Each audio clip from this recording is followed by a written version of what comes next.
Le ore di cassa integrazione nell'ultimo trimestre del 2018 sono tornate a crescere in Veneto per la prima volta da anni. La recessione certificata dagli ultimi dati Istat non è stata una sorpresa per i segretari dei 3 sindacati confederali. Veneto Lavoro ci dice che l'ultimo trimestre del 2018 in Veneto abbiamo perso 60.000 posti di lavoro. Quindi ci sono tutti gli avvertimenti e i segnali per capire che andiamo verso un momento, una stagione di grandi difficoltà. Una crisi che, secondo le previsioni di CGIL, CISL e UIL, in Veneto colpirà più duramente che altrove, vista la particolare esposizione della nostra economia alla congiuntura internazionale.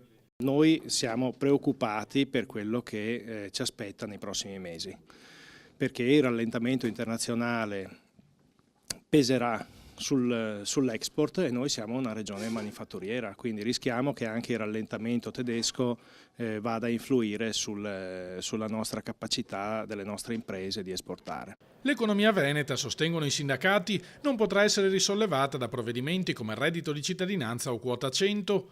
L'unica leva utile a invertire la tendenza sarebbe sostenere il lavoro con un piano di investimenti pubblici, a partire da infrastrutture come l'alta velocità Brescia-Padova.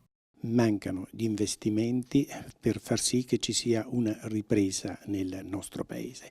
Mancano gli investimenti sulle opere pubbliche, c'è confusione all'interno del governo, chi la pensa in un modo, chi la pensa in un altro.